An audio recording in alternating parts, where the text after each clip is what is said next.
welcome to another episode of the Chaos Chronicles. Navigating the randomness. I'm Jess. I'm Connie. And today we're going to have another mystery for you guys, but we're going to switch it up a little bit. Okay. Well, before we get too deep into anything, just a reminder, you can find us on all 4 of our social medias, and we would very much appreciate a like, subscribe, and follow.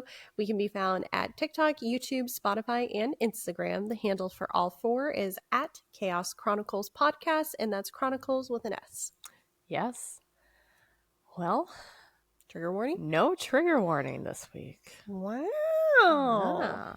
This one's probably going to be one of our tamest episodes. It's more just a mystery. The last time you told me it was more just a mystery, it was Dyatlov Pass. So... but I did say that one needed a big trigger warning. That one needed every trigger warning.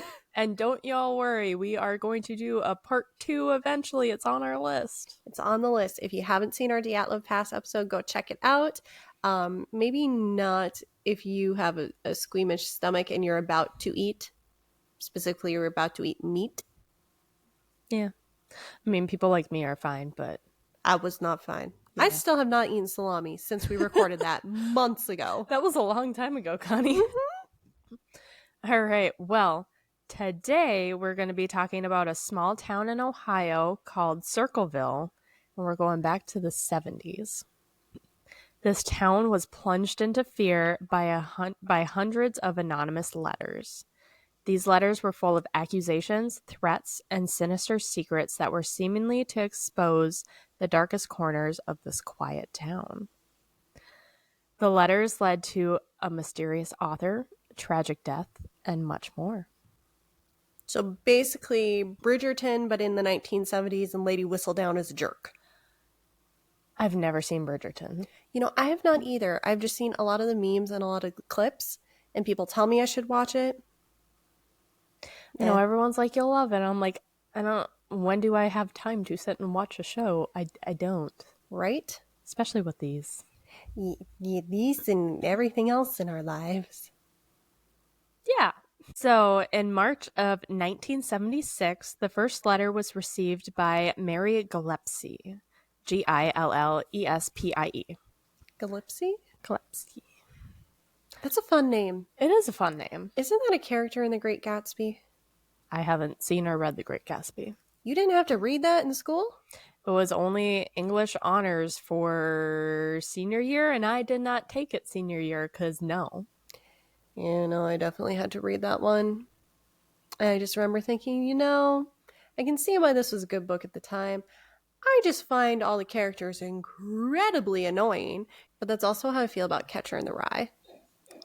Didn't read that one either. Okay, well, in March of 1976, the first letter was received by Mary Gillespie. Mary worked as a school bus driver and was married to her high school sweetheart, and they together had 2 children. The full letter has not been fully released to the public. Only parts have ever been shared. Oh, so it got some juicy chisme in there, some tea. Yes.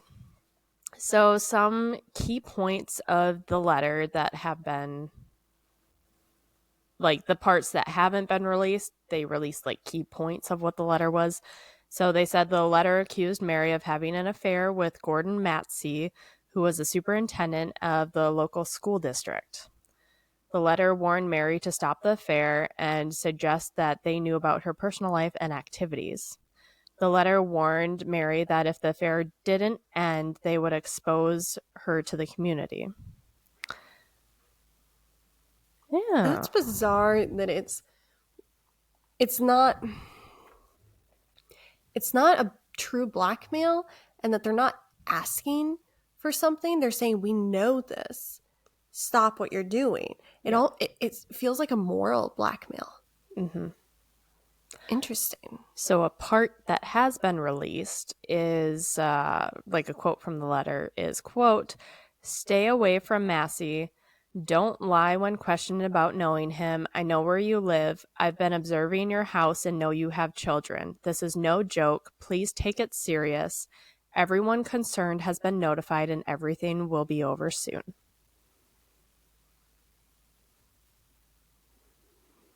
If it was just stay away from Massey, I think, okay, it's Massey's spouse, significant other, someone who feels possessive over him. Mm-hmm. But the fact that I don't know, they're just going to pretty extreme lengths to make sure the two of them stop meeting, to make sure that she upholds this standard of not being a cheater.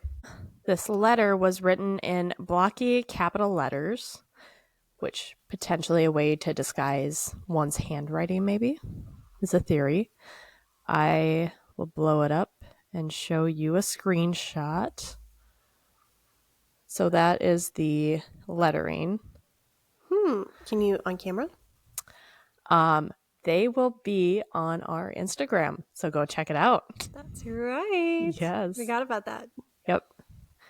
So, yes, we will be posting pictures related to cases on our Instagram from here on out if there are pictures.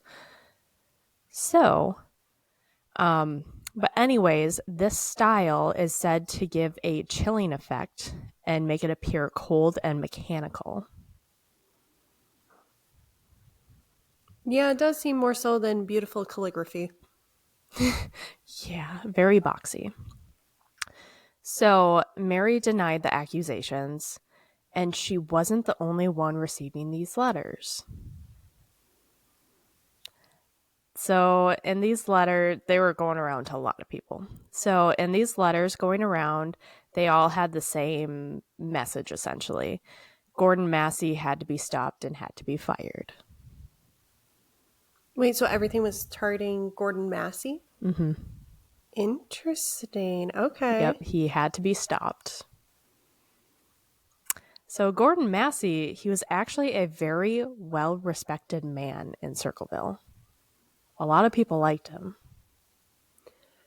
You know, I know nothing about this case, but I will just say that it is usually the well-respected, most liked person that ends up having this stuff come out. Mm-hmm. You're not wrong. It's just obviously not in all cases, but No, not in all cases. But like it's almost to the point where if I'm watching a documentary or something and they're like, how he was loved by the community or she was loved by the community, and I'm like, oh, what's the dark monster under the bed? Right, yeah. So Ron, who was Mary's husband, started getting letters also. Part of one of them read, Mr. Gillespie, your wife is seeing Gordon Massey. You should catch them together and kill them both. He doesn't deserve to live. Yeah. Oh, so we're going from little drama thing to you should kill him. Trying to incentivize murder. Oh, jump. Definitely a jump. Yep. So other letters that he received threatened to endanger his life, Ron's life, if he didn't do anything about the affair. So it wasn't just letters. There were also phone calls and signs that would appear on Mary's bus routes. Yeah, I know. So Ron would go out and go around town and tear down all of them. Wow. I know. The Gillespies brought their letters to the police, where the police had already opened an investigation on these letters because so many people were getting these letters. They began tapping phones and even tried working with USPS. So they were trying to get behind this. In August of 1977, Mary went with her sister-in-law to Florida, and Ron and the kids were still at home. Ron had told Mary that he knew who the letter writer was and he was going to take care of the problem while they were gone. Never a good idea to take matters into your own hands. An understandable sentiment, but doesn't mean it's a good idea. Yep. After they left, Ron got a phone call that upset him. He was fuming. He went and grabbed his gun and told his daughter that he was going to confront the letter writer, and takes his truck and goes. Well, Ron died that night in a car crash. Okay, so question. Car crash determined accident? Determined intentional? Like, what's going on? So he seemingly lost control of his vehicle and hit a tree. Brake lines cut? A lot of people, I don't know. That was my thought too, and I couldn't find a single thing. I don't know.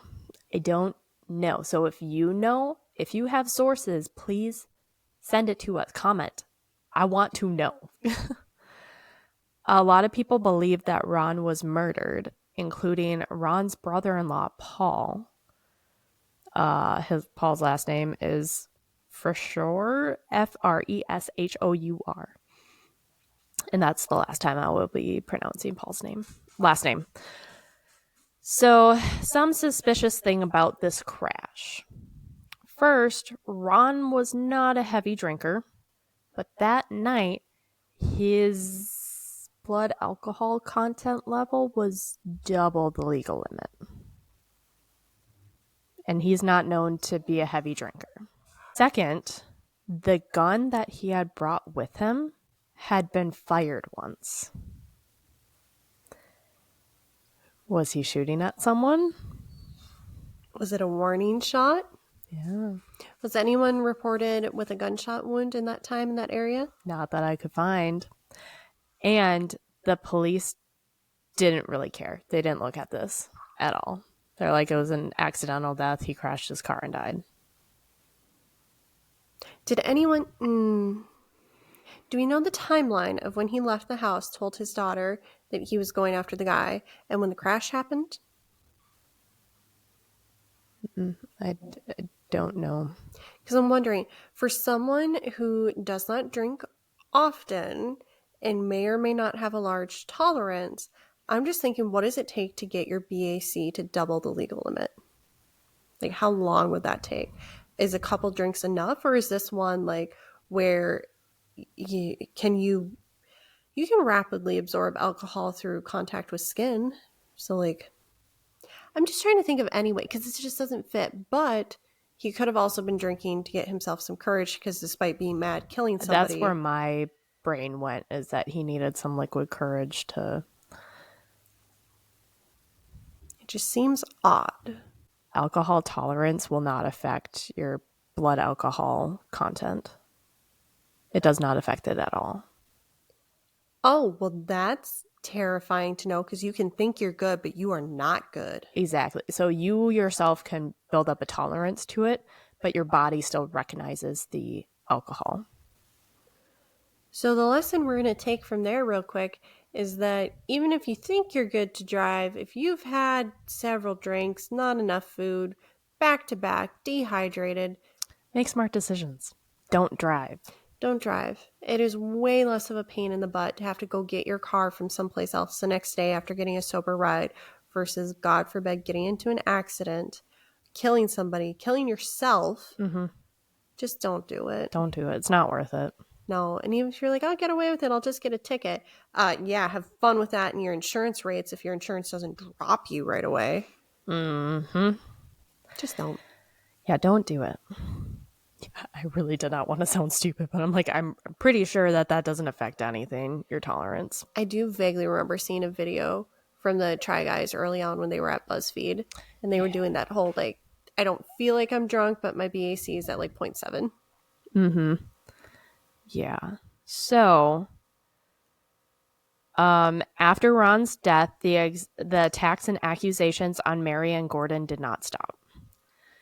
The letters were reaching even more people in the city now. Basically, everyone was getting letters.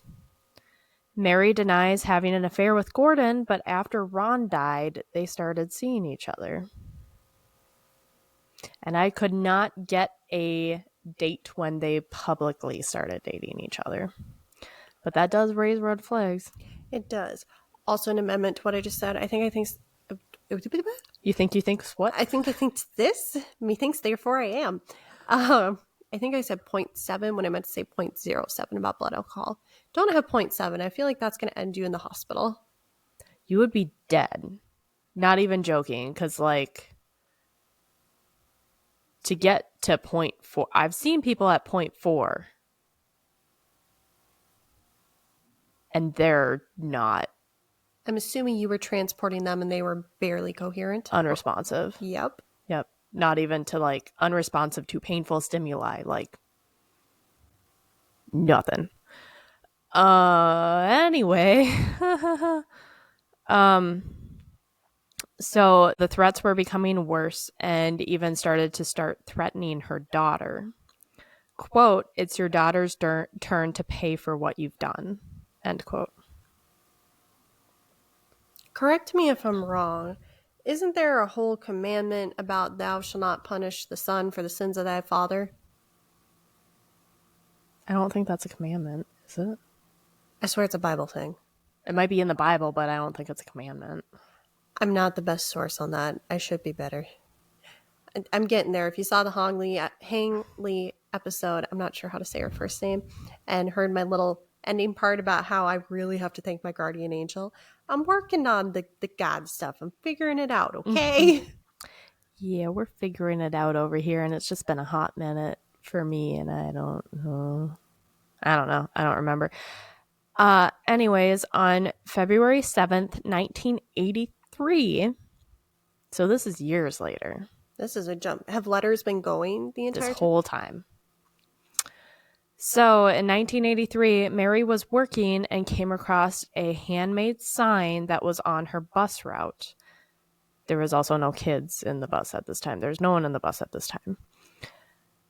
So what Mary didn't know at that time when she stopped, it was a trap. Oh, she was the bus driver? She was the bus driver. Yeah, Mary was the bus driver. I thought she just rode. Oh, so No, Mary she was was the the bus bus driver. Mm-hmm. Oh, that's terrible. If you are a victim of stalking, you should not continue being a bus driver or anything where you are scheduled to show up at certain places at certain times. But, you know, money is money. I get it. But also just like a quick point. So Mary got out of the bus and went to go take it down. So there was a box behind the sign, and she waited to open it until she got home. The sign... She took it with her? Yeah, because she assumed that it was like a message for her in the box. Oh, it was a message, but not what you expected. So the sign was rigged with a homemade device to fire a gun when the sign was tampered with. Yeah. I was thinking boom, but that works too. Luckily, the device failed and Mary was not harmed. So she just opens a package and there's a gun pointing at her? Essentially, the gun that was used was a .25 caliber pistol, if that means anything to you guys, because it doesn't mean nothing to me. But this is what it looked like. Obviously, it was taken out by the police and tagged and stuff. And this will also be on our Instagram for you guys interested. So it was rigged to pull the trigger. The trigger, yep. Somehow it didn't go off. Mary took the gun in the box to the police station. There was a serial number that was partially filed off, but luckily they were able to restore it. So they traced it to Paul's coworker, who told police that he had sold it to Paul. Yes, this is the same Paul. Mm-hmm. Yep, so same Paul. Paul was married to Ron's sister. And that was the wife that went on the trip with Mary, right? Different one. Oh, different one. Okay. Different one, yep. But Paul's one saying my brother wasn't murdered. Yeah. But now the gun that was supposed to shoot Mary is supposedly his. Paul's. Yeah. Supposedly. So, Paul and Ron and the entire family, they were all very close. Like, it sounds like they had gatherings a lot. They hung out, often socialized in the same circles. So the officers decided to go and talk to Karen Sue, who was Ron's sister, Paul's wife. Gotcha. She told them that her and Paul were getting a divorce. Since the letters began, apparently Paul was just furious with Mary because what she was being accused of. Karen Sue also told them that Paul was behind the Circleville letters. She believes this because she had found a letter that was torn up and she had found others that were hidden in the house. Well, she couldn't produce any of these letters because supposedly she didn't keep any of them. This sounds kind of like a jilted ex. Mm-hmm. Paul was very cooperative with the investigators, like immediately. He answered all their questions, quickly admitted that it was his gun, but the gun was stolen weeks earlier and he didn't know how it got in the trap. Did he report the gun being stolen? We'll circle around to that later. If you ever have a firearm, make sure to check on it at least once a week.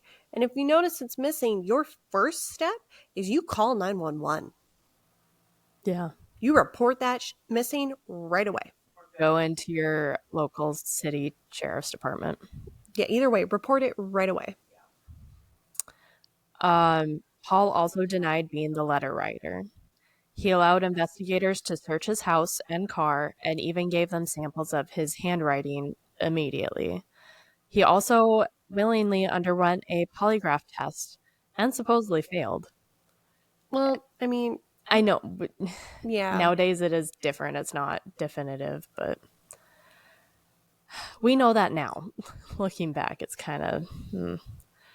But so he was arrested for an attempted murder of Mary Gillespie, but wasn't charged with the threatening and harassing letters.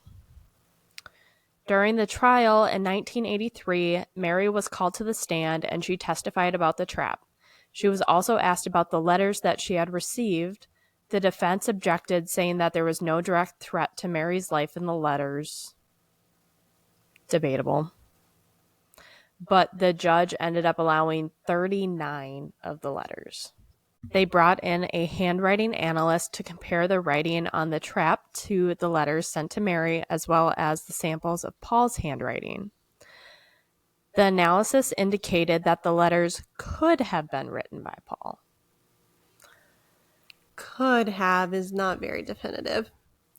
They asked for a second expert opinion, and this was kind of a little not good, actually a lot not good, because this was actually a part of the defense's witness list. And they agreed with what the first opinion was, that it could have been Paul. Defense team may not have prepped too well on that one. No, that was pretty damaging. So, as for physical evidence of this trap, there was no DNA or fingerprint evidence or anything anywhere on the box or the gun, but they had circumstantial evidence as well. So, Paul had taken that day off of work on February 7th. The defense argued that him taking work off that day wasn't unusual and didn't indicate guilt. This was more coincidental and didn't prove any of his involvement to this as well. The prosecution used this in their argument that Paul took the day off of work to set up this trap, and him taking the day off allowed him to be close to Mary's bus route. Now, the box that the gun was in also was an industrial-sized chalk box, and there were ones like this where Paul worked. Too convenient. I know. This whole thing is just like, it's too obvious. It's too obvious and also so circumstantial. Like having the day off, having taken it off, Yep. Chalk box, like who has access to those chalk boxes? Yeah. Is this a large town? Like probably, I don't know. It's not nailing in the coffin for me. No. So also there were no eyewitnesses of Paul setting up the trap. And his family even said that he was home the whole day and their house was getting worked on it. So he wouldn't have had an opportunity to go and place the sign. Yeah, so this is... Yeah. So, just for you, this is Paul. That's Paul. He looks a character. It could be the mustache. Could be. Probably the mustache. The picture of Paul will kind of come into play a little bit. So there really wasn't much for physical evidence at all in this case. So the verdict: Paul was found guilty of attempted murder and illegal possession of a firearm. Illegal possession of a firearm. I get it. Really, though? Really? I would be very interested to know what instructions were read to the jury before finding that verdict. Right? Because I'm like, what was the criteria? There is no physical evidence. It's only circumstantial. Yeah. That's real hard to convict on. That is setting up for an appeal from the defense. Not experts, not attorneys, just our best guesses. Yeah. Paul was sentenced to 7 to 25 years in prison. Yeah. Throughout his trial, Paul claimed that he was innocent and insisted that he was framed. When Paul was sentenced, everyone in town was relieved. The letter writer was behind bars. Right? Right? While Paul was in prison, the anonymous letters continued to come by the hundreds. Was that enough to help at least get Paul a retrial? No. Really? The sheriff wouldn't say how Paul managed to do this, but he was certain that Paul was responsible for the letters. So there was a prison warden inside of the prison that Paul was kept in. And Paul was kept in complete isolation. He was not allowed paper, pens, nothing. He was searched many times. All ingoing and outgoing mail was also inspected. The police warden doesn't agree with the sheriff and says that there's no way that Paul was the one writing the letters. It was not possible.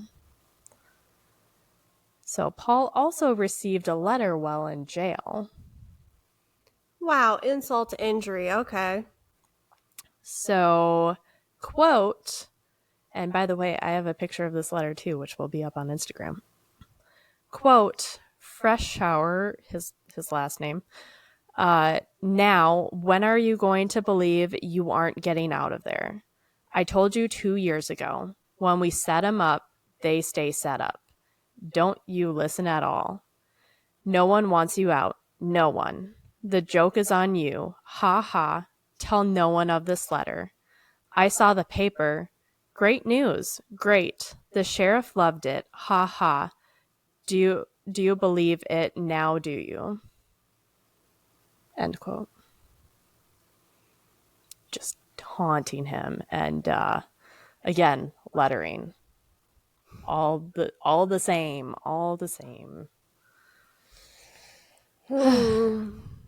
So Paul has a theory. He believes that his now ex-wife, Karen Sue, was the one to set him up. They were going through a divorce, and Karen ended up losing essentially everything. She lost her house. She lost the custody of her children. Oh. Yep. And she ended up living in a trailer on Mary's property. So if Paul went to jail, she got everything back. If Mary died, she could maybe take the property.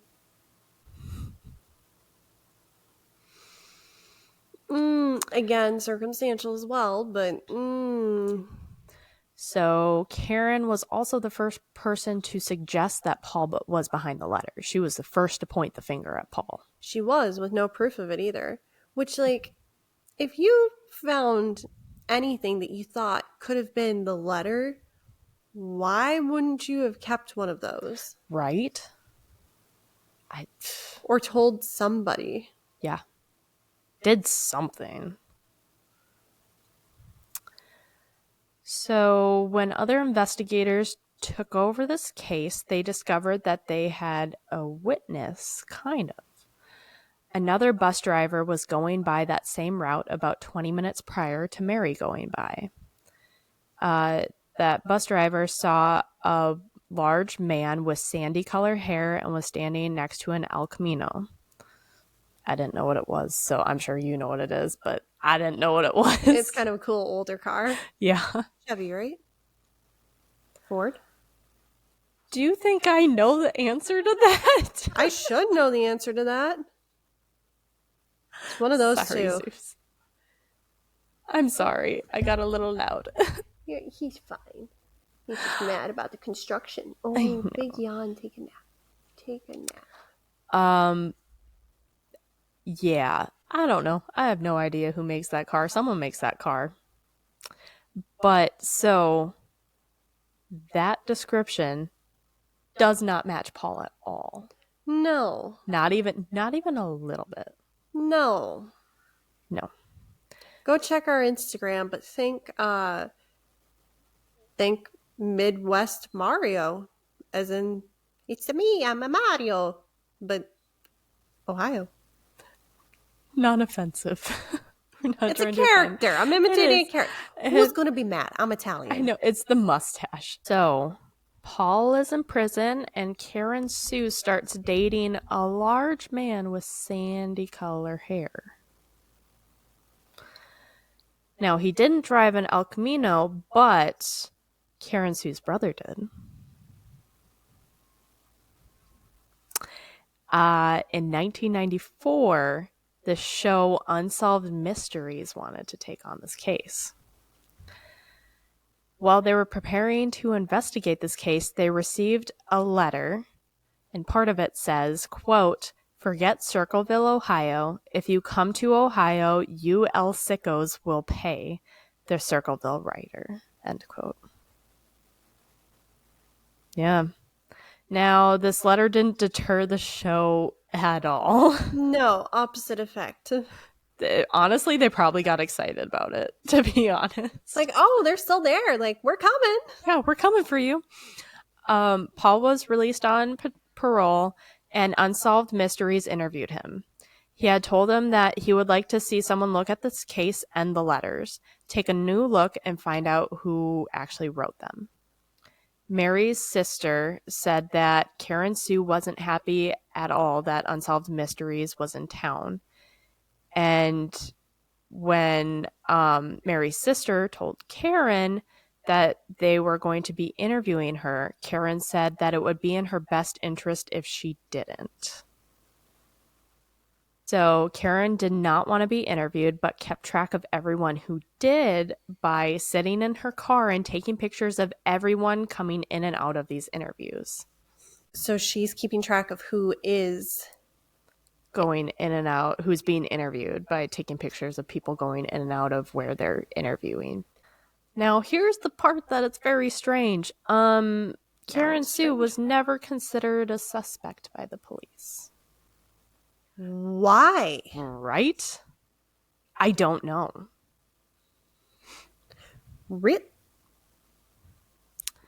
When Paul got out of prison, people still thought that he was behind the letters, and he was very hurt about that. I would be too. I'd be furious. Yeah. Paul reached out to the FBI and asked them to investigate, but they never responded. His whole family ended up divided, half because of what happened, half because of the divorce. And so they had 2 daughters and a son. The son, Mark, never visited his dad in prison. Very sad. Paul suspects that Mark was actually the one who stole his gun, and that's why he didn't report him. He had even told people before the trap was set up that his gun was stolen, but he just didn't say that he thought his son stole it.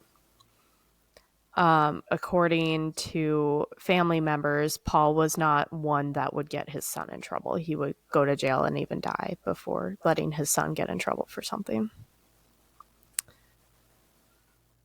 Fast forward for a second here. September 11th, 2002, Mark was 39 years old, and his body was actually found floating in the Sokoto River. He had shot himself. Karen Sue told police that her son suffered from depression, but many believed he could no longer take the guilt for what he did with the gun and stuff. So Mary Ellen O'Toole, O''Toole, was a former star profile. I know I kind of did that. This is a new thing now. Mary Ellen was a former star profiler and was asked by 48 Hours to analyze the letters. For those who don't know, which if you're on this channel, I'd be shocked if you didn't know, 48 Hours is a crime show. Yes. Yep. They look at true crime and analyze it. Very popular. Very popular. Sometimes they get stuff right. Sometimes they don't. Meh. Such is life. So she states, quote, "Whoever the writer is, they're flying under the radar screen, coming across very normal, and people would not suspect them." So there have also been questions as to if there was one author or multiple, because, you got hundreds and hundreds of letters coming in and out. Mary Ellen believes that it was one author, quote, "When you have one person and one person only, that person can take the secret to the grave," end quote. Yeah, that is the problem with the secret. Once more than one person knows, it's not a secret. Exactly. So Mary Ellen ended up examining 98 letters and believes that it could possibly be a female, but it's difficult to say. The person is also probably not highly educated because of how the sentences were put together. There was a lot more in-depth stuff, so if you guys are curious, go check out 48 Hours episode on the Circleville letters. But she believes that it could be female because in several letters, like, they were overly emphasizing saying that they were a boyfriend of a female that was blah, blah, blah. And she said, it seems like they're one to say that to deter from their actual identity. It's something about the word pattern. I'm not a analyst We're not over experts. here. No, I'm not a profiler. Also, Paul had a master's degree too. So also with the language, it is saying that the person would have been okay with hurting people. And in their everyday life, they would most likely be a bully and be very intimidating. According to family and friends of Paul, this did not match him at all. Not at all. Mary Ellen has her doubts of the letter writer being Paul, but she says that she can't rule him out. Mary Ellen also pointed out that the letter writer would have risked exposure by setting up the trap, so maybe that was done by someone else trying to take advantage of an opportunity that presented itself. So maybe Mary, the actual Mary getting the letters, maybe she had other enemies that just were like, I can jump at this. But despite all of this, the identity of the person behind the letters remains unknown to this day. One thing real quick. I'm not saying it happened everywhere, but there have been many cases where a woman was not truly suspected if she puts on a decent enough act, because the cops, usually the men, are like, oh, it's the little lady, she wouldn't do it. And it's like, do you know how many little ladies have been the culprits for everything? Maybe we'll find one of those for you guys for next week.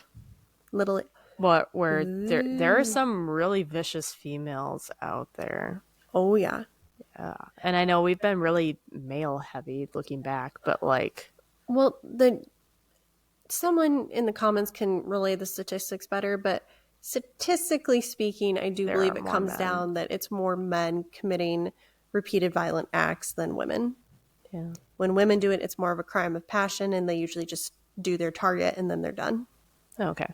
Well, maybe that's why. But there are some females out there in history that are kind of messed up. So What There's a couple nice that come way to put mind. that.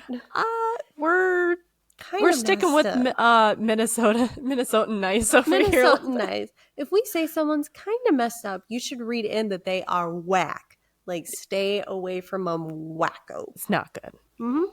Anything else we should add here other than what do you guys think? Yeah, let us know your thoughts. Who do you think the letter writer was? Let us know if you have any suggestions for future episodes. Feel free to reach out to us if you do have suggestions on cases. You can definitely comment on any of our social medias. We are on YouTube, Spotify, TikTok, and Instagram, all at Chaos Chronicles Podcast, and that's Chronicles with an S. We also do have an email. Shall we include our email? Yes, like Jess said, we will have an email. We'll put that email address for you in the comments for where you can send your suggestions. Suggestions for case episodes, if you're going to suggest how we do our hair different or something else. Unless you're a stylist and you're giving good advice, we'll pass on that. Thank you, though. Yeah. Yeah. Yeah, but other than that, I think that wraps up our Circleville letters case. We hope to see you next week for another, what did I call it? The Wednesday episode. Weird. Who knows what Wednesday? Who knows what? Yeah. Who knows what Wednesdays? Yeah. So join us next week for that. Or currently on our Saturdays, we are doing a new moon reaction. So feel free to join us over there as well. Over there. Same channel. Same channel, just Saturdays. Just Saturdays. But that's all I got for today. Awesome. Well, we will see y'all next time. Yeah. Bye. Adios.